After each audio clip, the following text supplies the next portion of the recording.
ओम सभी को नमस्ते। ओम का उच्चारण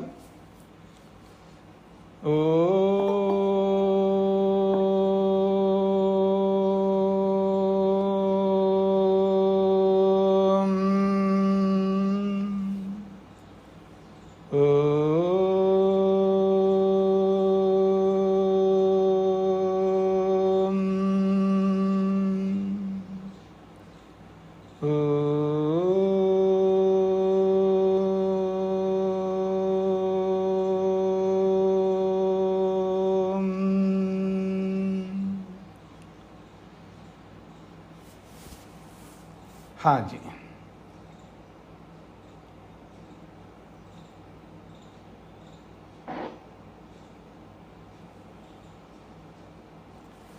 सबको नमस्ते जी। बृहदारण्यक उपनिषद प्रथम अध्याय में तीसरा ब्राह्मण चल रहा है। तो प्रसंग है अध्यात्म में देवासुर संग्राम।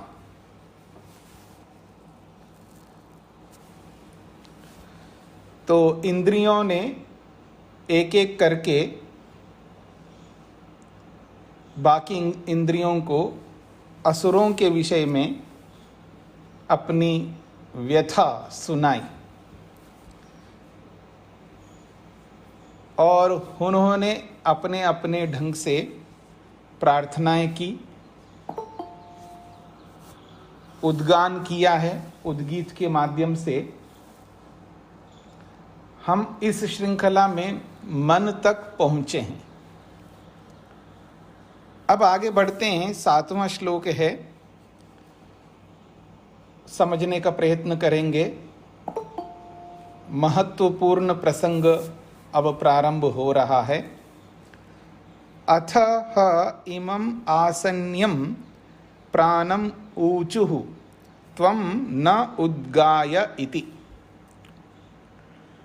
एक एक इंद्रिय को कहते हुए मन तक कह दिया है। अब उसके पश्चात उसके पश्चात ह निश्चित रूप से इमं आसन्यम, इस मुख में होने वाला, हमारा जो मुख है, इस मुख में होने वाला प्राणम, प्राण को ऊचु कहा। मुख में होने वाले प्राण को देवताओं ने ऊचु कहा। त्वं न उद्गाय इति। एक काम करिए आप, हम सब के लिए, हम सब देवताओं के लिए उद्गान करिए। उद्गीत के माध्यम से हमारे लिए प्रार्थना, याचना, उपासना कीजिए। ऐसा जब देवताओं ने प्राण को कहा है, तथा इति, उस प्राण ने कहा ठीक है, मैं गान करूंगा। तेभ्य एषः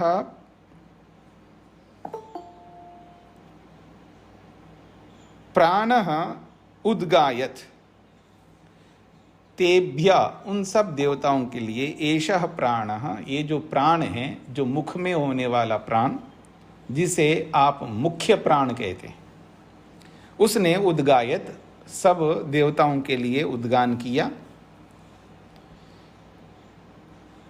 जैसे ही प्राण ने उन सब देवताओं के लिए जब उद्गान किया है, तो ते विदुः, उन असुरों ने जान लिया इस बात को। ते विदुः अनेन वै न उद्गात्र अत्येष्यन्ति इति। अनेन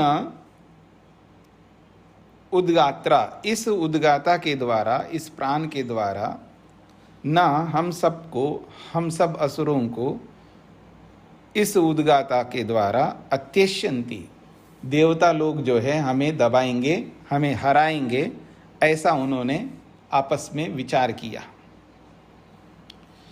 जब ऐसा विचार किया तो जैसे वो पीछे करते हुए आए हैं, जैसे पता लगा जो जो देवता ने देवताओं के लिए उद्गान किया, उसके पास दौड़ना और उसको पकड़ना, उससे वो चीज़ लिप्त करवाना, जो कोई भी चाहता नहीं है।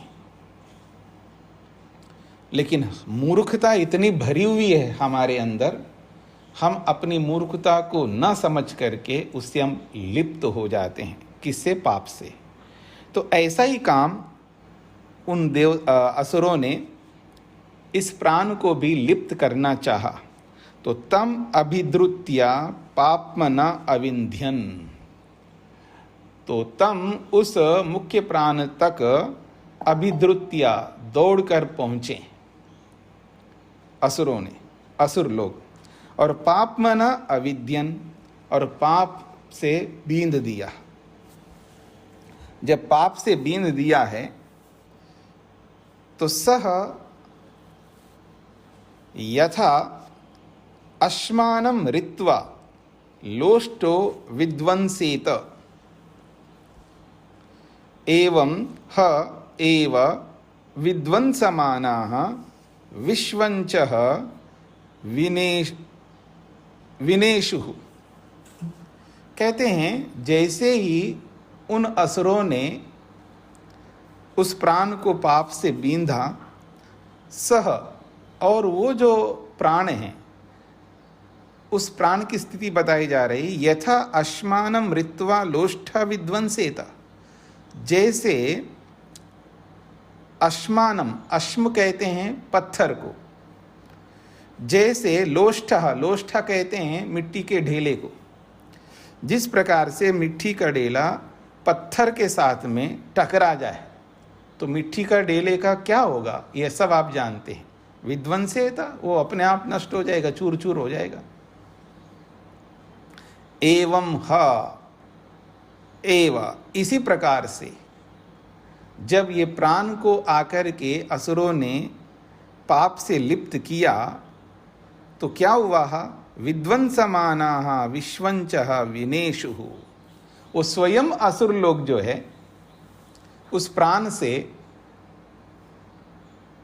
जुड़ करके उसको पाप से बींधा, तो वो पाप कहाँ उस प्राण के साथ जुड़ा, वो प्राण ने ही उल्टा क्या कर दिया, उन असुरों को तहस नहस कर दिया। तो ये कहना चाह रहे हैं, कहते हैं उदाहरण दे के समझाया है, यथा जैसे अश्मानं ऋत्वा लोष्ठः विध्वंसेता, जिस, यथा का मतलब जिस प्रकार से, लोष्ठः मिट्टी का जो ढेला है, ये अश्मानं ऋत्वा पत्थर को पा करके या पत्थर से टकरा करके विध्वंसेता नष्ट हो जाता है। एवं उसी प्रकार से ह निश्चित रूप से, एव ही विध्वंसमाना, ये उस प्राण को नष्ट करने के चक्कर से उससे आकर के जुड़े, लेकिन विश्वंच विनेशु, वो स्वयं ही विश्वंच, विश्वंच का मतलब है तितर बितर होकर के ढेले के समान, मिट्टी के ढेले के समान, विनेशु, वो स्वयं नष्ट हो गए। ततः देवा अभवन, ततः तब जाकर के देवा, ये देव लोग जो है, अभवन विजय हुए। फिर कहा परा असुरा अभवन, और असुरा जो है, ये असुर जो है, ये परा अभुवन, अभवन, परा, ये अभवन जो है दोनों के साथ जोड़ना है। ततः देवा अभवन का मतलब है उससे देव लोग अभवन जीत गए। फिर इसी अभवन को असुर के साथ जोड़ना है, परा असुरा अभवन, और असुर लोग जो है हार गए। परा अभवन का मतलब है हार गए, देव लोग जीत गए और असुर लोग हार गए। देवों ने किया क्या है, एक एक इंद्रिय को कह कर के प्रार्थनाएं करवाइए, लेकिन उससे कुछ बात बनी नहीं है। क्यों नहीं बनी? क्योंकि जिस जिस से प्रार्थना करवाए, जिस जिस को उकसाया, जिस जिसने मेहनत किया, पुरुषार्थ किया है, उसको ये असुर जा कर के प्रलोभन दे करके उसको पाप से बींध दिया। प्रलोभन बहुत हानिकारक है, इस बात को हम सबको समझना है। होता क्या है जब हम रूप से, रस से, गंध से, स्पर्श से, शब्द से, रूप रस गंध स्पर्श शब्द पांचों विषयों से जुड़ते हैं ना, वहाँ इंद्रियों के जो भी विषय सामने आते हैं उसमें दोनों स्थितियाँ होती हैं, अच्छी स्थिति और बुरी स्थिति। और जब अच्छी स्थिति से जुड़ने लगते हैं तो बीच बीच में जो बुरी स्थितियाँ आती है वो हमें प्रभावित करती हैं, और जो बुरी स्थितियाँ जो होती हैं वो लुभावने वाली होती हैं, मतलब आदमी को आकर्षित करती हैं, और उस आकर्षण से व्यक्ति खींचा चला जाता है। वो ऐसा प्रलोभन होता है व्यक्ति के सामने, वो प्रलोभन को वो आसानी से स्वीकार कर लेता है, एक्सेप्ट कर लेता है, फिर गलत रास्ते में चलने लगता है। गलत रूप को, गलत रस को, गलत गंध को, गलत स्पर्श को, गलत शब्द को वो इंद्रियों के माध्यम से स्वीकार करने लगता है और पाप में डूब जाता है। ऐसे कर करके एक एक इंद्रिय जो है पाप से ग्रस्त होकर के देवताओं का काम जो लिया था वो नहीं कर पाए, एक एक करके नहीं कर पाए। तब देवताओं ने हार करके एक प्रकार से अंतिम दांव लगा दिया है, प्राण के पास पहुँचे और प्राण को निवेदन किया है, आप हमारे लिए उद्गान करिए। तो उसने उद्गान प्रारंभ किया। उद्गान प्रारंभ किया तो उसके पास भी वैसे ही असुर पहुंचे जैसे और इंद्रियों के पास पहुंचे और देवताओं के पास पहुंचे। पर प्राण तो प्राण है, आप समझ सकते हैं। प्राण के पास जो पावर होता है, जो शक्ति सामर्थ्य जो होता है उनके पास में, उस सामर्थ्य को कैसे झेल सकेंगे असुर। उसने जैसे ही मानो कि एक ढेला पत्थर के साथ टकरा दो, ढेले को दे मारो पत्थर पर, तो पत्थर का क्या होना है, ढेला ही सब स्वयं भस्म हो जाए, यानी उसका कोई नामो निशान नहीं होगा, ढेले के रूप में दिखाई नहीं देगा, उसका स्वरूप ही नहीं रहेगा। तो जिस प्रकार से मिट्टी का ढेला जो है पत्थर के साथ टकरा जाए तो ढेला ढेले के रूप में नहीं रहेगा, ठीक इसी प्रकार से ये असुर जब प्राण से टकराए तो असुरों का तो होना ही था कल्याण, हो गया। विश्वंचः विनेश, वो इधर उधर तितर बितर होकर के सब नष्ट हो गए। जैसे एक बम अगर फोड़ो आप, बम का मतलब वो बम नहीं है जो पटाखे जो फोड़ते हैं लोग दिवाली के समय, ऐसे कोई बम ऐसा हो और उसको गोल गोल सा होता है और उसको आप जला देते हैं, अग्नि लगाते उसको, फूट जाता है, तो उसके अंदर कितने कागज ये वो सब जो है तितर बितर होकर के क्या हाल होता है। वो स्थिति जो है इन असुरों की हो गई। स्वयं वो विध्वंस करने के लिए गए तो स्वयं विध्वंस हो गए, स्वयं नष्ट हो गए। तब जाकर के देव लोगों का विजय हुआ है, ये बात कही जा रही है, और असुरों का पराभव, असुरों का हार हो गया। फिर कहा है आत्मना भवति आत्मना परा अस्य द्विषन् भ्रातृव्य भवति या एवं वेद। बहुत बड़ी बात कही है। आत्मना परा भवति, अगर कोई आत्मा से युक्त होता है, अपने आप से युक्त होता है, मशीनों के, इंद्रियों के यानी साधनों के भरोसे से नहीं रहता है, आत्मना भवति, जब वो आत्मा से युक्त होता है, आत्मना भवति इतना ही लेना, परा को आगे के साथ जोड़ना है।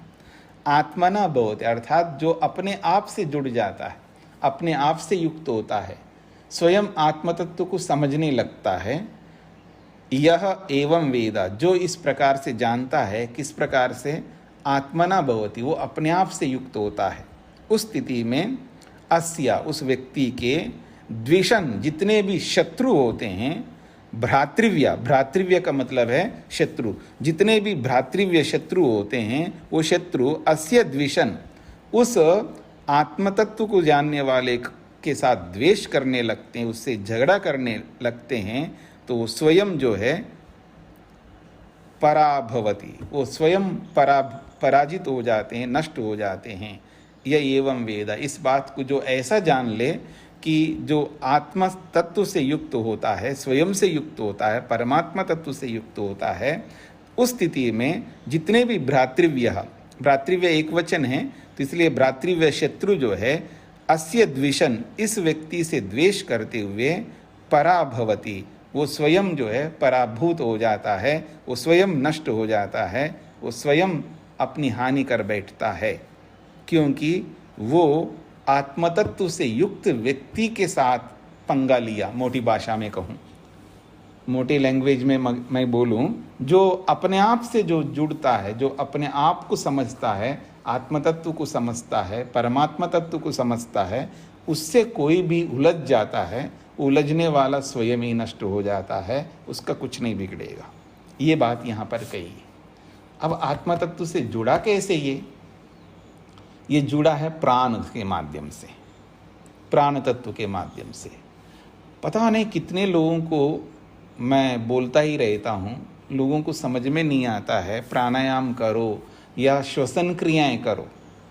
जो स्वस्थ व्यक्ति है उनको तो प्राणायाम करना, बाकी सब जो लोग हैं वो रेस्पिरेटरी सिस्टम के, श्वसन तंत्र के व्यायाम उनको करने चाहिए, ताकि सिस्टम जो है ना, श्वसन तंत्र जो है बहुत मजबूत होता है। और आजकल कोरोना के काल में आप देखेंगे इस श्वसन तंत्र पर कितना गलत प्रभाव पड़ रहा है। और जो व्यक्ति श्वसन क्रियाएं करता है, प्राणायाम करता है, वो रोग से दूर होता है, उसके लंग्स मजबूत रहते हैं और वो आसानी से वो कोरोना का जो वायरस है वो प्रभावित नहीं कर पाएगा। और शरीर के अंदर जो इम्यूनिटी पावर है, रोग प्रतिरोधक क्षमता है, ये बहुत अधिक बढ़ जाती है। आजकल के हिसाब से भी देखें तो जब जिनके ऊपर आप गिर जाता है ना, मतलब स्वयं कोरोना ग्रस्त हो जाते हैं, तब वो लोग प्राणायाम करना स्टार्ट करते, उससे पहले नहीं करते। उससे पहले वो श्वसन क्रियाएं नहीं करते, उनको कितना ही बोलते रहो, तब जाकर के फिर पूछते हैं जी अब क्या करें हम लोग। तो ठीक है जी, करो, अब करो, जब जागे तभी सवेरा, क्या कर सकते हैं हम लोग। तो ऐसी परिस्थिति में आकर के जब व्यक्ति करने लगता है, तब लगता है कि हाँ काश अच्छा होता, हाँ हम लोग पहले से ये करते रहें और मजबूत रहे।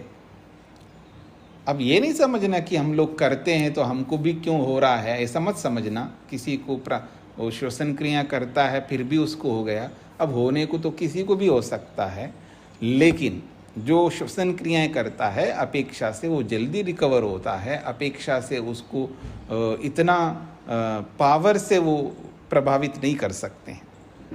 इसलिए समझने का प्रयत्न करेंगे तो बेटर ही रहेंगे हम, अगर श्वसन क्रियाएं करेंगे तब उस स्थिति में। तो प्राण जो है उसने प्रार्थना की है, अर्थात प्राणायाम के माध्यम से श्वास प्रश्वास की क्रिया को समझ करके जब प्राणों को ठीक ढंग से लेना निकालना जान लेता है व्यक्ति, तब जाकर के इंद्रियां मजबूत हो जाती हैं। और असुर आकर के यदि इंद्रियों को दूषित भी करना चाहें तो इंद्रियां आसानी से दूषित नहीं होंगी, ये इसका अभिप्राय है। ऐसा इसको समझना चाहिए। और आगे भी आएगा प्राणायाम को लेकर के बहुत महत्वपूर्ण बात, तो समझने का प्रयत्न करते हुए इस प्राण तत्व को समझ करके प्राणों पर मेहनत करना, पुरुषार्थ करना हम सबका परम कर्तव्य है और आज के डेट में तो अत्यंत अनिवार्य है। तो इस बात को समझते हुए हम आगे बढ़े हैं। तो प्राण ने आकर के अंत में जो है असुरों को ध्वस्त करने का प्रयास किया है और होता भी है। आगे बढ़ते हैं। ते ह ऊचुः क्वानु सह अभूत यह न इत्थम आसक्त इति अयम आस्ये अंतः इति सह अयास्य आंगिरसः अंगानाम ही रसः। बहुत बड़ी अच्छी बात कही जा रही है यहाँ पर। तो कहते हैं तेह ऊंचू, वो जो देव लोगों ने जिस प्राण को लेकर के, प्राण के सहारे से उसके उद्गान से असुरों को पराजित किया है, तो प्राण ने तो पराजित किया और फिर अपने काम में लग गया। तो तेह ऊंचू, उन देवताओं ने आपस में परामर्श किया है, क्वानु सह अभूत, अरे ये प्राण कहाँ चला गया? जिसने इतना हमारे लिए किया है उसको शाबाशी देना है, उसको धन्यवाद देना है, कुछ तो करना है ना हमें। तो आपस में तेह ऊंचू देवताओं ने विचार किया है, क्वनु स अभूत, अरे ये कहाँ चला गया, ये प्राण कहाँ चला गया? यह न इत्थम आसक्ता, जो प्राण ने न हम सब के लिए इत्थम इस प्रकार से आसक्त, हमसे जुड़ करके हमारी बात को मान करके हम सब देवताओं से युक्त होकर के इतना बड़ा काम किया है, वो कहाँ चला गया? ऐसा परस्पर देवताओं ने विचार किया। तब समझ में आया है कि अयम आस्ये अंतः, ये तो मुख के अंदर विराजमान है, ऐसा थोड़ा है कि इंद्रिय की तरह एकदम बाहर प्रकट होकर के हमें दिखाई दे। तो कहना अयम आस्ये अंतः, ये तो मुख के अंदर है, ये तो मुख के अंदर विराजमान है। सह अयम, वो सह अयास्य, वो मुख के अंदर है ना, अयास्य, अयास्य का मतलब मुख में होने वाला है, मुख में रहने वाला है, इसलिए उसका नाम अयास्य है। स अयास्य, मुख में निवास करने वाला है, मुख में होने वाला है, इसलिए उसका नाम अयास्य है। और उसका एक और विशिष्ट नाम भी बताया जा रहा है, आंगिरसः, उसका नाम आंगिरस भी है।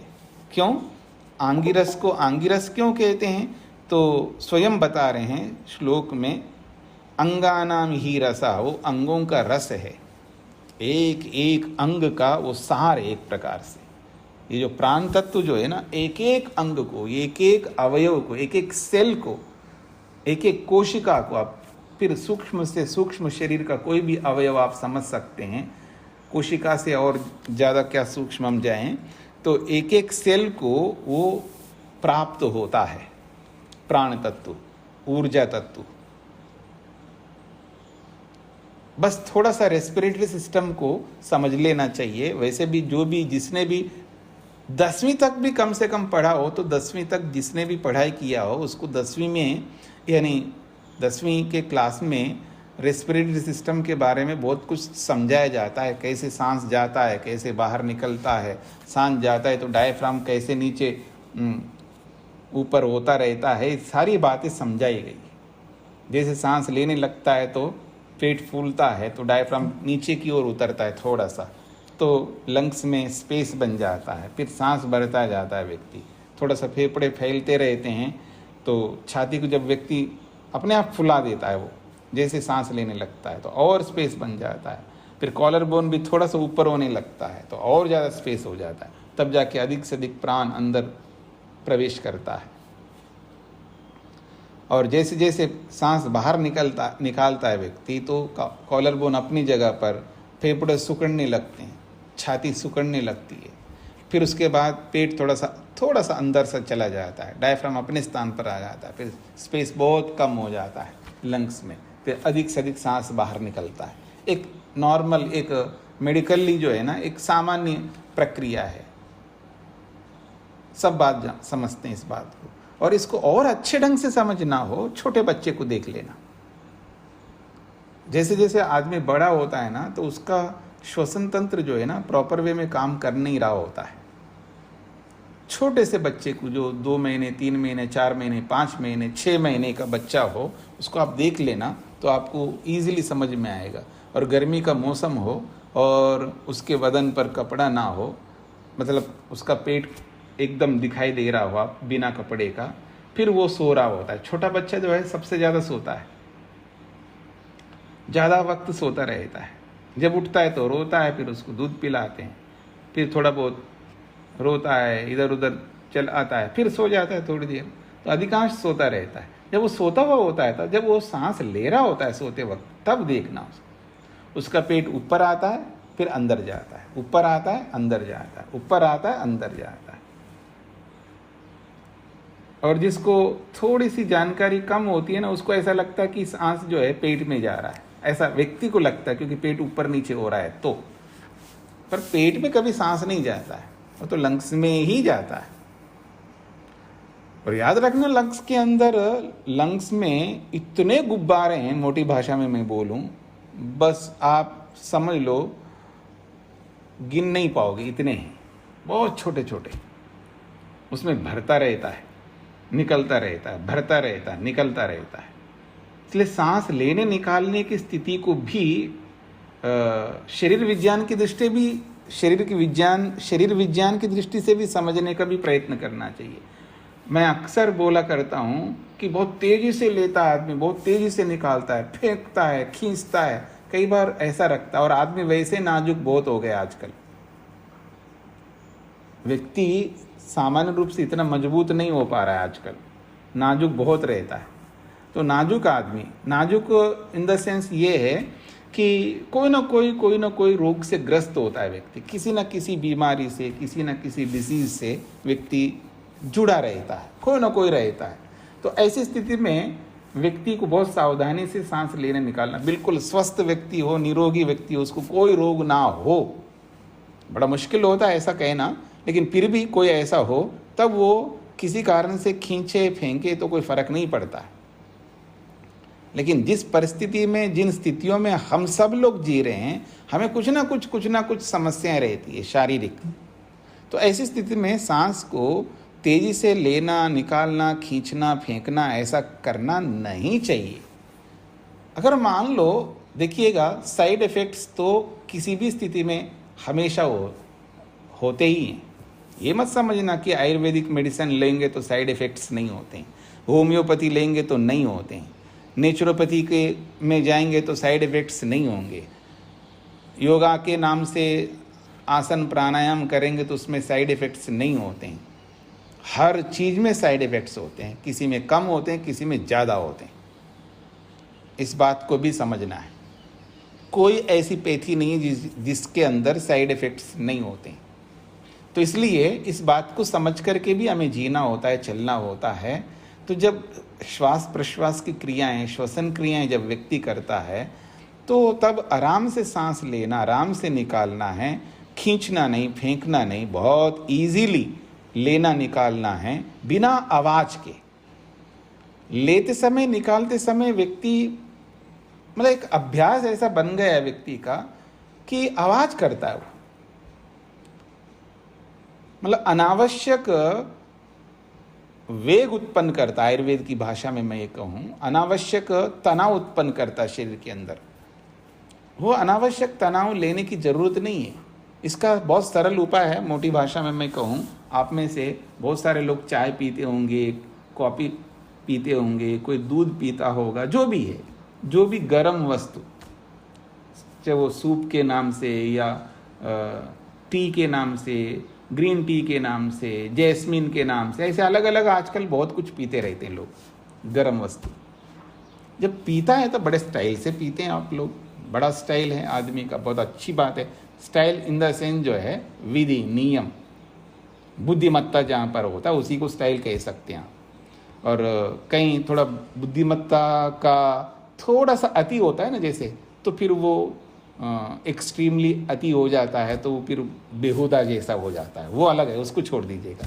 लेकिन सिस्टमेटिकली जब कोई व्यक्ति कोई काम करता है तो उसी को स्टाइल बोल देते हैं आजकल, और कुछ नहीं है। और जब चाय कॉफ़ी जो भी गर्म वस्तु पीता है तो ऐसा पीता है जैसे कोई आवाज़ ही नहीं आ रहा है, इसी का नाम स्टाइल है। और क्या है, बिना आवाज़ के पी रहा है व्यक्ति, कोई आवाज़ नहीं होता है, सुर आवाज़ नहीं आती है। क्यों जी, क्यों नहीं आती है? आपने सीखा है ऐसा, ऐसे ही पीने के लिए। अगर भूल से कोई आप सबके बीच में, आपने सबको कॉफ़ी दिया या टी दिया या कोई भी गर्म वस्तु दे दिया, अगर कोई भूल से, अथवा जिसको अभ्यास ना हो, या कोई सुरसुर आवाज करता हुआ पिए, फिर देखना आपकी क्या स्थिति होती है, क्या आपके मन में आता है, क्या आता होगा आपके मन में, आप ही जानते, सबको पता है क्या आता है। बस विकल्प आते हैं, वृत्तियां उठती रहती है मन के अंदर उस व्यक्ति के प्रति जो ऐसा कर रहा होता है। तो वो जो विकल्प आते हैं आपके मन में, उस व्यक्ति के बारे में जो स्टेटमेंट्स निकलते हैं ना आपके मन के अंदर अजीब अजीब से, उसके बारे में धारणाएं जो भी है, और वो जब भी ऐसा करता है तभी ऐसे ही करता है वो। फिर देखना, फिर आप अच्छा एक बार आपने देख लिया, 2 बार देखा, 3 बार देखा, तो फिर देखना आपका स्टेटमेंट्स में और उग्र स्टेटमेंट निकलने लगते, और हो सकता आप में से कोई उसके मुंह में ही बोल दे आप में से। उस बेचारे को पता नहीं, मान लो उसको किसी ने बताया ना हो, मान लो, तो क्या करेगा? कोई ऐसी भी आदत होती ना, किसी को कितना ही बताओ वो समझता नहीं है। जैसे हम नहीं समझते किसी आदत के विषय में, ऐसे वो नहीं समझता, फिर भी आपको कितना बुरा लगता है सबके बीच में आवाज करता हुआ पी रहा है वो। तो बिना आवाज के पीने के लिए उसको आप बोलेंगे। सोसाइटी में रहते हो तो ढंग से रहो, ऐसे रहो, वैसे रहो, जो भी है। तो जैसे किसी लिक्विड गर्म वस्तु को पीते समय आवाज करते हुए भी पी सकता है व्यक्ति, बिना आवाज का भी पी सकता है। ठीक इसी प्रकार से सांस लेते समय बिना आवाज के भी ले सकते हो और आवाज करते हुए भी ले सकते हो।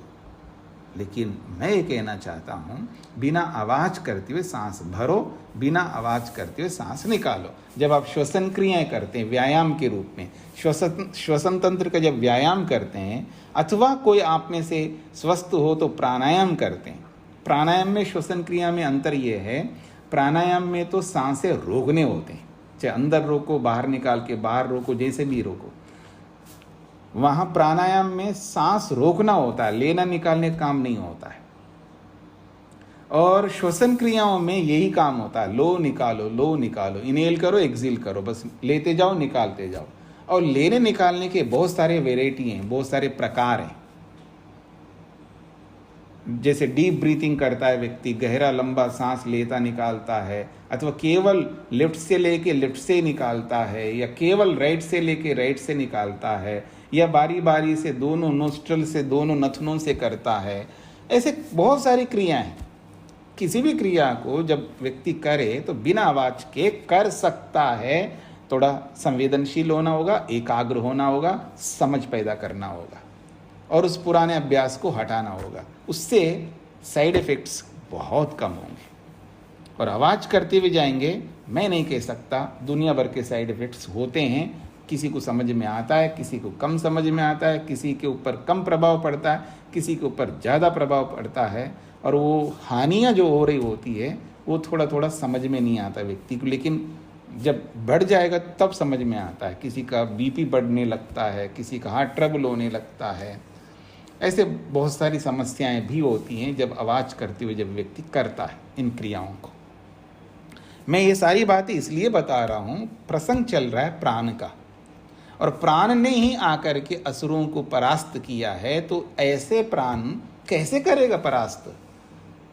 इसी प्रक्रिया के माध्यम से करेगा।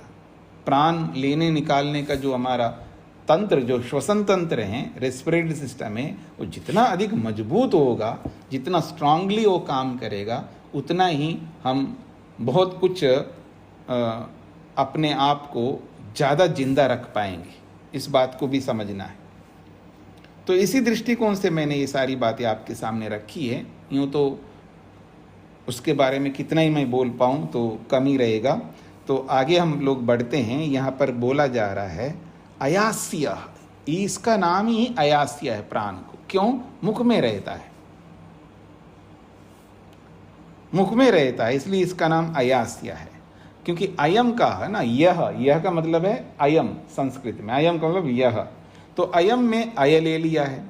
और आस्य का जो है आस्य, आस्य का आस्य ले लिया, तो अयम और आस्य का अयास्य कर दिया। आस्य का अर्थ होता है मुख, और अयम का अर्थ होता है यह। यह कौन? प्राण। जो प्रसंग में जो चल रहा है प्राण, तो अयम का मतलब यह प्राण, और आस्य का मतलब होता है मुख। तो अयम आस्य, तो अयम में से अय को ले लिया है और आस्य में से आस्य को पूरा ले लिया, तो दोनों को मिला अयास्य बनाया। तो अयास्य का मतलब है प्राण, जो मुख में रहने वाला प्राण, उसको अयास्य कहते हैं। और दूसरा एक नाम भी दे दिया, आंगिरसा।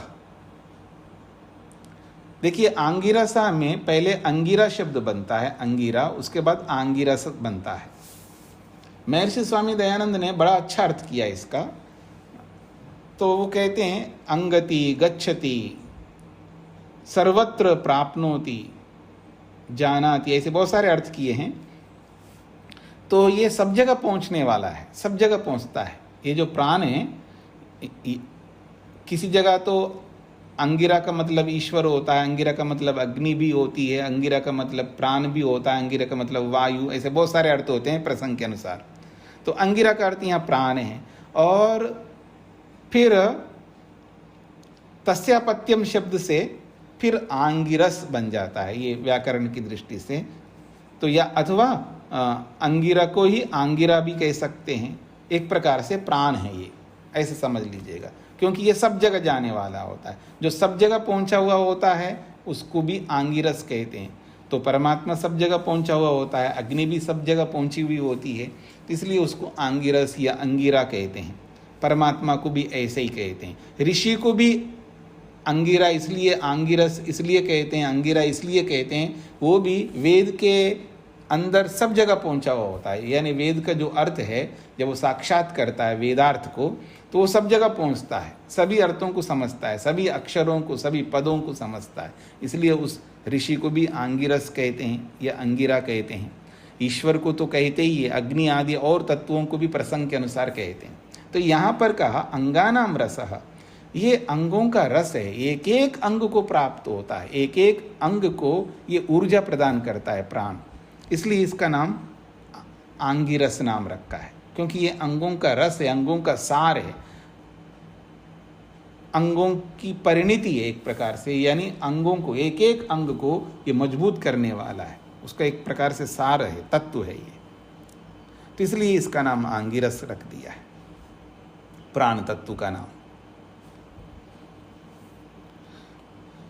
बोला जा रहा है सा वा एषा देवता दूर नाम, दूरम ही अस्या मृत्यु, दूरम हा वै अस्मान मृत्यु भवति या एवं वेदा। बहुत अच्छी बात कही जा रही है। सा वा एषा देवता, वह ये जो देवता है, प्राण रूपी देवता, देवता शब्द स्त्रीलिंग में संस्कृत में, तो कहते हैं सा वा एषा देवता, वो ये जो प्राण है, प्राण तत्व है, दूर नाम, इसको दूर नाम से भी बोलते हैं। एक नाम दिया अयास्य, दूसरा दिया है आंगिरस, अब तीसरा नाम बता रहे हैं दूर, इसका नाम ही दूर है। सावा येषा देवता दूर नाम, वो ये जो प्राण है इसको दू नाम से बोलते हैं, यानी दूर नाम से बोलते हैं। क्यों जी दूर नाम से बोलते हैं, उसका हेतु दे रहे हैं, उसका कारण बता रहे हैं क्यों इसको दूर नाम से बोलते हैं। कहते दूरम ही अस्याह मृत्यु, क्योंकि अस्या इस प्राण रूपी देवता से मृत्यु दूरम, दूर भाग जाती है, दूर रहती है, इसके पास नहीं पहुंच सकती मृत्यु। ये ऐसा प्राण तत्व है, ये किसी भी इंद्री के पास पहुंच सकती है, किसी को भी प्राप्त हो सकती है, सब जगह पहुंच सकती है, पर प्राण के पास नहीं पहुंच सकती है। इसलिए कहा कि अस्याह मृत्यु दूरम, इस प्राण तत्व से ये मृत्यु बहुत दूर रहती है, वो पास में पहुंच ही नहीं सकती है, पास आने ही नहीं देता है प्राण। तो इसलिए कहा जा रहा है कि दूरम हा वै अस्मान मृत्युर्भवति, हम सबसे मृत्यु भी दूर हो सकती है। यह एवं वेदा, जो व्यक्ति इस बात को समझ लेता है, किस बात को, प्राण का क्या महत्व है मेरे जीवन में,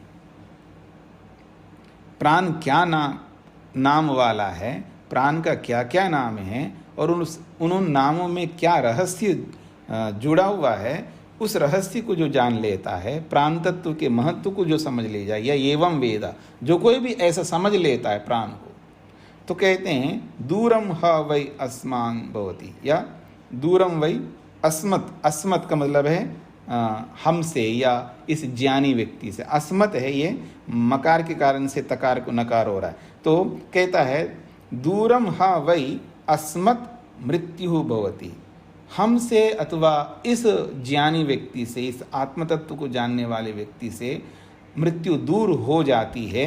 यह एवं वेद, इस बात को जो जान लेता है। इसलिए इस प्राण को दूर नाम से भी बोला जाता है, क्योंकि मृत्यु इससे कोसों दूर रहती है। ये इसका अभिप्राय है। अगली बात, सा वा एषा देवता एतासां देवतानां पाप्मानं मृत्युम अपहत्य यत्र आसां दिशाम अंतः तद गमयांचकार तद आसां पाप्मनः विन्यदधात् तस्मात् न जनम ईयत् अंतः अंतम ईयत् न इत पाप्मानं मृत्युम अनु अवायानि इति। कहते हैं सावा ऐसा देवता, वही ये जो प्राण रूपी देवता है, उसकी और विशेषता बताई जा रही है। सावा ऐसा देवता, वो ये जो प्राण रूपी देवता है, एतासाम देवतानाम पापमानम, ये जितनी भी बाकी देवता है ना, जो पीछे अभी बताए, सभी इंद्रियों को लेकर के आप जोड़ सकते, सभी इंद्रियों को। तो एतासाम देवतानाम, ये सब देवता हैं, बुद्धि, अहंकार, मन, ज्ञानेन्द्रियां, कर्मेंद्रियां, सब के सब 18 तत्व है ना, ये सब के सब, इन सब देवताओं के पापमानम, पाप को, इन सब के अंदर जो पाप जुड़ जाता है, उस सारे पाप को, कैसा पाप है? मृत्युम, मृत्यु को देने वाला पाप है। हाँ, याद रखना, पाप का ये विशेषण है, मृत्यु। पाप कैसा पाप? मृत्युम पाप, पापमानम, मतलब पाप जो है ना, व्यक्ति को कहाँ तक पहुंचा देता है जी? पाप मृत्यु तक पहुंचा देता है। पाप का एक ही मात्र काम है, वो मृत्यु तक ले जाना है उसको। तो इसलिए कहा जा रहा है ये पाप जो है मृत्यु है। तो ऐसे इस पाप को, मृत्यु को अपहत्य, उसको अपहत्य, उस मृत्यु रूपी पाप को, ये जो प्राण है, ये जो देवता है, अपहत्य, उसको समाप्त करके, यत्र आसाम दिशाम अंतः, जहाँ पर दिशाओं का अंत होता है, यानी जहाँ दिशाएं समाप्त हो जाती है, वहाँ तद गमयांचकार, वहाँ तक इस पाप को, मृत्यु को पहुँचा देती है, ये प्राण पहुँचा देता है। इस बात को थोड़ा और समझने का प्रयत्न करिएगा। ये कहता है सावा ऐसा देवता, वह ये जो प्राण रूपी देवता है, एतासाम देवतानाम पापमानम मृत्युम, इन बाकी सब देवताओं का पाप रूपी जो मृत्यु है, उस मृत्यु को अपहत्या, समाप्त करके, नष्ट करके, उसको परास्त करके, यत्र आसाम दिशाम अंतः, जहाँ ये जो दिशाएं हैं,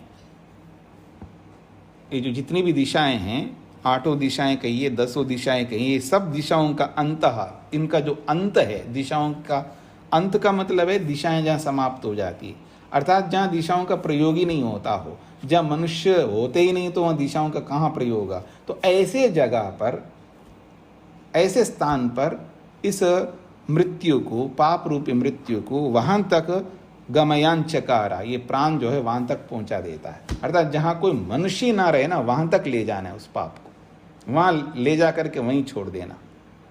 मतलब जहाँ मनुष्यों का कोई काम नहीं होता हो, तो वहीं दिशाओं का अंत है, अर्थात वहाँ दिशाओं का प्रयोग नहीं होता है। दिशा का प्रयोग कहाँ नहीं होता है? जहाँ आदमी ना होता, तो वहाँ दिशा का क्या मतलब है? जब कोई आदमी ना होता हो, तो वहाँ दिशा का क्या मतलब है? अगर वहाँ कोई आदमी पहुँच जाएगा तो फिर वहाँ दिशाएं प्रारंभ हो जाएंगी, लेकिन जहाँ दिशाओं का प्रयोग ही नहीं होता हो, वही दिशाओं का अंत है। तो इसलिए कहना चाह रहे हैं यहाँ पर दिशाम अंतः, दिशाओं का, आसाम, यत्र आसाम दिशाम अंतः, जहाँ इन दिशाओं का अंत होता है, वहाँ ले जा करके इस पाप रूपी मृत्यु को गमयांचकारा, वहाँ पहुँचा देती, वहाँ पटक देता है ये प्राण। अब वहां कुछ नहीं कर सकता है पाप रूपी मृत्यु, क्योंकि वहां आदमी नहीं होता है तो क्या कर पाएगा वहां पर। तो इसलिए कहा जा रहा है तद आसाम पापमना विन्यदधात। तद इस प्रकार से आसाम इन देवताओं का जो भी पापमना पाप है उसको विन्यदधात वहां जाकर के समाप्त कर देता है, वहां पर फेंक देता है एक प्रकार से। तस्मात् इसीलिए न जन्म ईयत, न जन्म ईयत। अब वो वहां पर न जन्म ईयत, जहां जन्म कोई मनुष्य ना हो, जहां कोई मनुष्य ना हो वहां पर इस पाप का कोई मतलब नहीं रहेगा। इसको समझ लीजिएगा। न जन्म ईयात, ईयात ईयात कहा है ना, ईयात न जन्म ईयात, जहां कोई मनुष्य ना हो वहां पहुंचा दो इस पाप को। न जन्म ईयात, जहां मनुष्य ना हो ऐसे जगह पर इस पाप को पहुंचा दो। न अंतम ईयात, न अंतम ईयात, उसको ऐसे जगह, अंतम का मतलब ऐसी दिशा तक, ऐसा जहां दिशा ही ना हो। अंतम का मतलब है दिशा, जहां दिशाओं का अंत होता है, यानी जहां दिशा का प्रयोग नहीं होता हो, ऐसे जगह पर यात ले जाओ उस मृत्यु को, उस पाप को। न अंतम यात। फिर कहा न पापमानं मृत्युम, न पापमानं मृत्युम अनु अव आयानी। न पापमानं मृत्युम, पाप रूपी मृत्यु को न मुझ आत्मा के अंदर या मुझ शरीर के अंदर अनु अव आयानी, ये दोबारा ना आ सके। अर्थात ये मृत्यु रूपी पाप दोबारा मेरे जीवन में ना आ सके, ऐसी स्थिति में इस पाप रूपी मृत्यु को ऐसे स्थान पर पहुंचाना है जहां दिशाओं का प्रयोग नहीं होता है, जहां कोई मनुष्य नहीं होता है, वहां तक इसको पहुंचाना है। वहां उसको पटकना है जहां पर कोई मनुष्य ना हो, जहां कहीं दिशाओं का प्रयोग ना हो, ऐसे जगह पर ले जाकर के इसको फेंकना है। फिर दोबारा मेरे जीवन में ये मृत्यु आकर के घर ना कर ले। ये इसका अभिप्राय है। शब्दार्थ को समझने की दृष्टि से दोबारा आप देखना चाहे तो अंत में देख सकते हैं कि तस्मात् इसीलिए न जन्म इयात, न जन्म इयात, जन्म इयात न, ऐसा कह सकते हैं। जन्म मनुष्य, जहां पर मनुष्य ना हो ऐसे जगह पर इयात ले जाओ इस मृत्यु रूपी पाप को। फिर कहा न अंतम इयात, ऐसा अंतम का मतलब दिशा, दिशाओं का समाप्ति, जहां दिशाओं की समाप्ति है वहां ले जाना, फिर वहां कुछ नहीं कर पाएगा ये। फिर कहा न आत्मानम न पापमानम, न पापमानम मृत्युम अनु अव आयानी। फिर वो दोबारा न मेरे अंदर, या ना नहीं का नहीं बता रहा। हाँ, ना शब्द से कई बार भ्रांति होती है। ना का मतलब हम भी होता है या मेरे अंदर, ऐसा अर्थ में निकलता, और ना का अर्थ जो है नहीं के अर्थ में आता है। तो यहाँ विसर्ग नहीं है, तो इसलिए ऐसी स्थिति आ रही है। तो ना नहीं पापमान मृत्युम अनु आयानी, पाप रूपी मृत्यु अनु आयानी। अनु आयानी ये क्रियापद है, उत्तम पुरुष में प्रयोग है, तो अहम जो शब्द है वो यहाँ पर नहीं है। तो मुझ में पापमान मृत्युम, पाप रूपी मृत्यु न अनु आयानी, मुझ में न आ जाए, यानी दोबारा मुझ में ना आए, ऐसा अर्थ निकालना है। मुझ में दोबारा ये पाप रूपी मृत्यु कभी ना आ जाए है, इसलिए तस्मात्, इसलिए इसको न जन्म इयात, जहाँ मनुष्य ना हो वहाँ फटक दो, जहाँ दिशाओं का प्रयोग ही नहीं होता हो वहाँ फेंक दो इसको। ये इसका अभिप्राय है। एक श्लोक और कर दीजिएगा, 11वां इसी से संबंधित है। सा वै एषा देवता एतासां देवतानां पाप्मानं मृत्युम अपहत्य अथ एनाह मृत्युम अत्यवहत।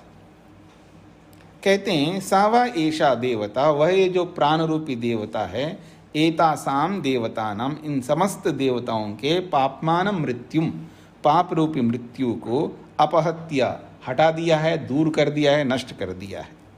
अथा बाद में एना, इन देवताओं को मृत्युम, मृत्यु से अत्यवहत, दूर कर दिया है। अर्थात पूर्ण रूप से, एक प्रकार से इन समस्त देवताओं से उस प्राण रूपी देवता ने मृत्यु को मार भगाया है। अब उनके पास नहीं आ सकती मृत्यु, क्योंकि प्राण तत्व ने जिम्मा ले लिया है। अब मैं ही इन सब देवताओं के लिए उद्गीत के माध्यम से प्रार्थना करूंगा, उद्गान करूंगा, ऐसा मान करके ये बात यहाँ पर कही गई। बड़ा अच्छा प्रसंग है, रोचक प्रसंग है। प्राण ने ही सबका जिम्मा ले लिया, मैं इन सब का उद्धार करूंगा मान करके। अब उस प्राण तत्व को हम लोग भुला दें तो फिर तो बेड़ा पार हो जाएगा हमारा, यानी गर्त में चले जाएंगे। और प्राण तत्व को समझ लेंगे तो लाभ ही लाभ है। अब आप में से किसी कुछ पूछना हो तो पूछ सकते हैं। स्वामी जी, ये जी। 11वां श्लोक है, इसका भावार्थ क्या रहेगा? मतलब भावार्थ ये है कि उसी बात को स्पष्ट कर दिया है, जो 10वें श्लोक में जो बात कही है उसी को उपसंहार के रूप में बता दिया है कि वो ये जो देवता है, प्राण रूपी देवता, इन समस्त देवताओं के पाप को ऐसे जगह ले जा करके समाप्त कर दिया, वो पाप जुड़ ही नहीं सकता। उसी बात को उपसंहार के रूप में, समाप्ति के रूप में एक प्रकार से समझाया है यहाँ पर। जी स्वामी जी, उद्गीत का शाब्दिक अर्थ क्या होगा? उद्गीत का शाब्दिक अर्थ होता है ओम, प्रणव। अच्छा, जी, मतलब ये तुम मेरे बारे में उद्गीत करो ओम, मतलब इसको कैसे समझेंगे? आप कैसे समझ सकते हो? आप अपना समझ बताओ एक बार, तो फिर मैं बताऊंगा। मतलब मुझे ये समझ में आ रहा था कि जैसे तुम मेरे बारे में प्रार्थना करो या क्या, मतलब इस तरह से कुछ मतलब निकलेगा इसका? आप कुछ बताओ उदाहरण के रूप में कि मैं ऐसा समझ रही हूँ, तो वो एक बार पूरा उदाहरण बता दोगे तो फिर मैं बताऊंगा। तो अभी तक तो आपने प्राण ने कहा कि तुम मेरा उद्गीत करो, मतलब जैसे उद्गीत का स्तुति करो या क्या, मतलब उससे कुछ प्रॉपर समझ में नहीं आ रहा। नहीं, अच्छा, प्राण को छोड़ दीजिए। चक्षु ने उद्गीत किया था, श्रोत्र ने हाँ, किया उद्गीत था, किया। तो जी। क्या किया था वो समझा दोगे? तो कोई एक समझा दो मेरे को, फिर मैं आपको बताऊंगा। नहीं, चक्षु ने उद्गीत किया, वो मतलब किस तरह से, कैसे इसको समझेंगे हम? ये आज का प्रसंग नहीं, ये तो कल का। लगाना नहीं आ रहा ना, अर्थ लगा। तो आपने कल परसों आपने क्या किया? जब नहीं लगा रहा हो तो आपको पूछना चाहिए था ना। कल परसों 2 दिन से चल रहा है ये, तो आपको पूछना चाहिए था। तो वही तो ना, इसलिए मैं वही तो करके नहीं, वही तो ना क्यों कह रहे हैं आप? जब आप आज तीसरा दिन है इसका संदर्भ चलता हुआ, आपको 2 दिन से आपने कुछ लगाए नहीं, आप आगे बढ़ते गए और फिर पाठ पूरा होने के बाद पूछते हो कौन सा श्लोक पूरा हुआ है जी। ठीक है ना? इसका मतलब आप ज़्यादा ध्यान नहीं दे रहे हो इसको अच्छी तरह ध्यान दे करके समझ लो, पढ़ लो अच्छी तरह। तो अब एक इंद्री जो है उद्गीत करती है, इसका अभिप्राय ये है कि जब आँख से आप पति को देखो, आँख से बेटे को देखो, आँख से पड़ोसी को देखो, तो आपके अंदर भाव अलग अलग आएंगे ना। पति को देखेंगे तो अलग भाव, बेटे को देखेंगे तो अलग भाव। आँखों से जब देखोगे सामने वाले किसी को भी, तो आपकी जो दृष्टि, नज़रिया जो है ना, आपका जो एटीट्यूड है, जो अलग अलग निखर के आएगा, अलग अलग आएगा। अब उद्गीत को साथ में जोड़ दोगे, परमात्मा को साथ में जोड़ दोगे, तो अब आपका अलग अलग नहीं आएगा। एकत्व मनुपश्यता, एक दृष्टि से, एक नज़र से, अच्छे नज़र से आप देखेंगे। गलत नज़र से नहीं देखेंगे, चाहे पति को देखो, बेटे को देखो, पड़ोसी को देखो, जिस किसी को भी देखो।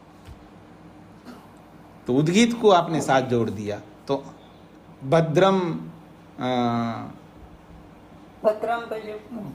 नहीं, भद्रम पश्येमाक्षवीर्य जत्राः, भद्रम पश्येमाक्षवीर्य जत्रा। हाँ, तो भद्र ही देखोगे आप, अभद्र नहीं देखोगे, जिस किसी को भी देखोगे।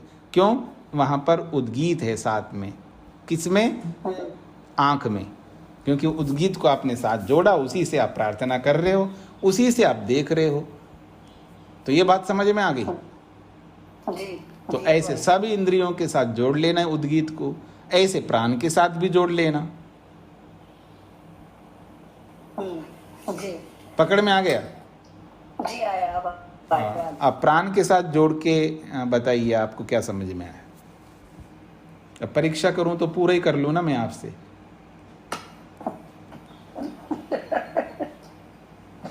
तो आपने ही कहा समझ में आ गया, समझ में आ गया। साथ जोड़ने में ये समझ में आया है कि जैसे पता नहीं, आई कांट एक्सप्लेन। नहीं, आप नहीं, दूसरे नहीं बोलेंगे बीच में, दूसरे नहीं बोलेंगे। हाँ जी, आप जैसे भी बोल सकते बोलिएगा, मैं कोई बुरा नहीं मानूंगा कि आपको एक्सप्लेन करना नहीं आया, ऐसा नहीं बोलूंगा। आप जैसे भी समझते हो बोलो। जैसे ये प्राणायाम के साथ में जोड़ना, ईश्वर को जोड़ना, ओम को जोड़ना, कैसे? जैसे बताओ कैसे।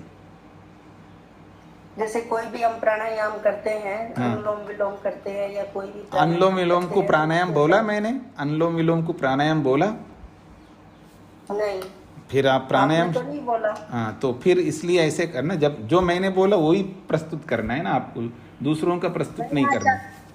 आचार्य जी, ये शब्द से अगर हम प्राणायाम बीच में नहीं, दूसरे लोग नहीं बोल सकते। जब एक विद्यार्थी से बात हो रही है तो बीच में दूसरे विद्यार्थी कैसे बोल सकते हैं? इससे व्यवधान नहीं होगा। एक व्यक्ति की बात चल रही है तो आप बीच में कैसे आ सकते हैं? क्यों जी? स्वामी जी, प्राणों को अंदर लेना, फिर उसको रोकना, फिर बाहर करना, फिर उसको रोकना, ये प्राणायाम हुआ ना? हाँ, तो चाहे प्राणायाम करो, श्वसन क्रियाएं करो, उस समय उद्गीत को साथ में जोड़ना है, ओम को साथ में जोड़ना है। ये मतलब श्वास अंदर लेते टाइम भी ओम का ध्यान करना है। और हाँ, यही तो कहना चाह रहा हूँ मैं, यही तो कहना चाह रहा हूँ। केवल सांस ही नहीं लेना, केवल सांस ही नहीं निकालना है। जैसे प्राणायाम मंत्र बोलते हैं ना, प्राणायाम मंत्र में ओम भुव ओम स्वा, तो केवल प्राणायाम नहीं कर रहे हैं, साथ में प्राणायाम मंत्र बोल रहे हैं। ठीक उसी प्रकार से जब श्वसन क्रियाएं कर रहे हैं तब भी सांस लेते समय, निकालते समय उस सांस में, उस प्राण में परमात्मा को बिठाना है। उस प्राण के अंदर भी परमात्मा विराजमान है, क्योंकि सर्वव्यापक है। अब सुन लीजिएगा, आपके लिए नहीं, सबके लिए बोल रहा हूं। जब हम श्वसन क्रियाएं करें, कोई भी दुनिया भर की श्वसन क्रियाएं हैं, तो उसमें हम मान लीजिए जैसे डीप ब्रीथिंग कर रहे हैं, गहरा लंबा सांस ले रहे, निकाल रहे हैं। हमें सांस ही लेना निकालना नहीं है। हमें क्या करना है, जैसे ही सांस लेने निकालने के लिए उद्यत हो जाएंगे तो आंखें बंद करो और अपने मन को दोनों नथनों के बीच में लाओ। आपका जो भी मन है, जो भी का मतलब एक ही मन है ना, आपका जो मन है उस मन को आप दोनों नथनों के बीच में एकाग्र करो, और एकाग्र करके मन से समझ लो, मन से एहसास करो। जैसे सुख और दुख को मन से एहसास करते हो ना, ऐसे ही मन से प्राण को एहसास करो। हाँ, सांस अंदर जा रहा है, बाहर निकल रहा है, इसकी अनुभूति हो जानी चाहिए मन से। और हो गई है, तब आपको प्रारंभ करना है बाहर से धीमी गति से, लयबद्ध क्रम से, एक प्रवाह से, एक धार बनाते हुए, बिना आवाज के एक ही श्वास में पूरा का पूरा अंदर भरना है सांस। और केवल सांस नहीं भरना है, अंदर जब सांस भर रहे हैं तो मन को कहाँ रखा था? दोनों नथनों के बीच में। तो प्राण में परमात्मा विराजमान है, उस मन से समझना है। मेरे अंदर जो सांस जा रहा है उस सांस में ही भगवान विराजमान है, उद्गीत विराजमान है, और उस उद्गीत को प्राण में समझना है मन के माध्यम से।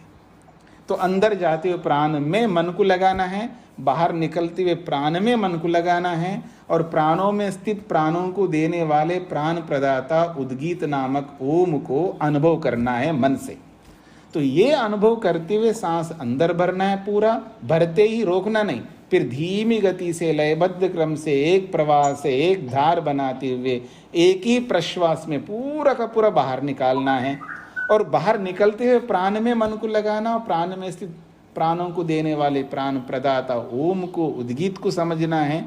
ये सारी बातें समझते हुए हमें सांस लेना निकालना है। कोई भी श्वसन क्रिया करो या प्राणायाम करो या कुछ भी करो, तो ऐसा करते हुए अगर हम श्वास प्रश्वास की क्रिया करेंगे तब आपको विशेष लाभ मिलेगा और आपके प्राण आपके नियंत्रण में रहेंगे।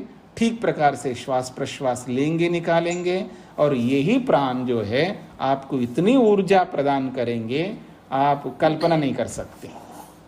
जैसे खाकर के ऊर्जा प्राप्त करते हो, स्वामी जी धन्यवाद, बहुत अच्छे से अभी पूरी बात सुन लीजिएगा। जैसे खाकर के ऊर्जा प्राप्त करते हैं, जैसे पानी से ऊर्जा प्राप्त करते हैं, जैसे सूर्य से ऊर्जा प्राप्त करते हैं, तो ऐसे ऊर्जा प्राप्त करने के बहुत सारे उपाय हैं। उन सभी उपायों में सबसे बड़ा उपाय है प्राण।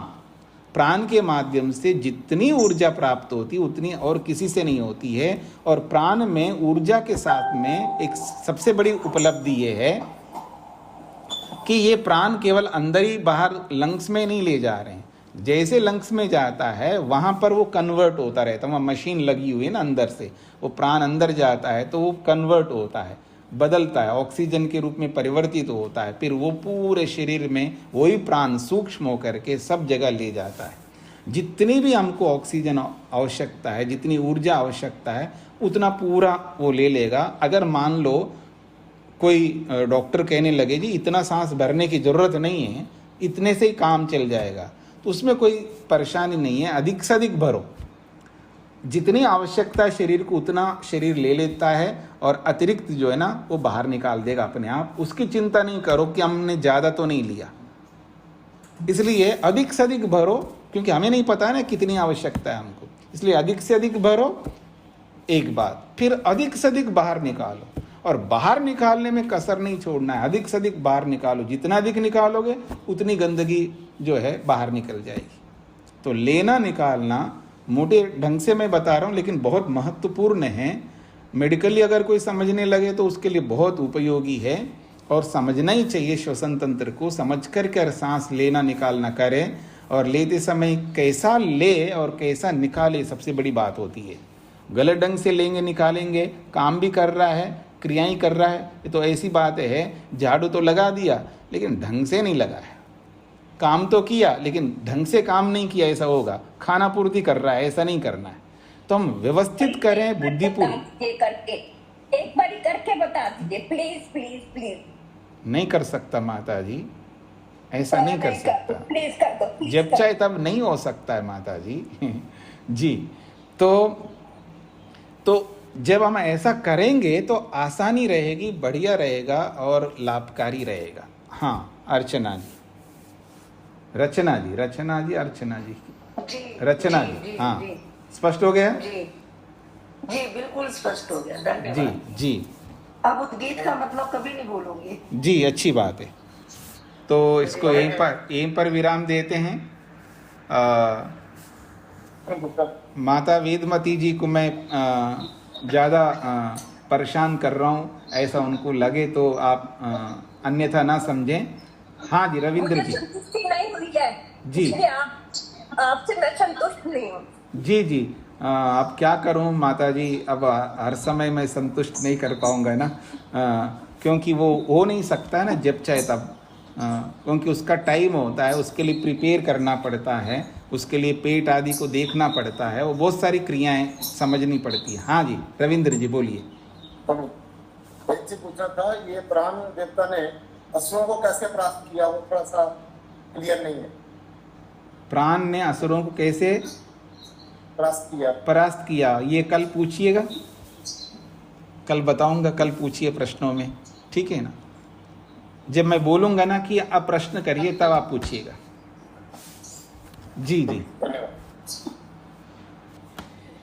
哦。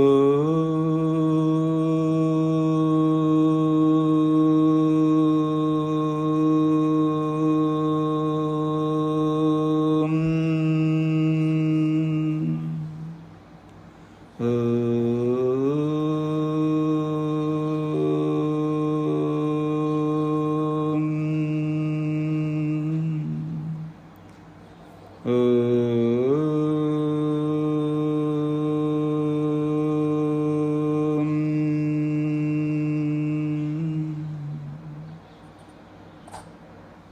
को नमस्ते।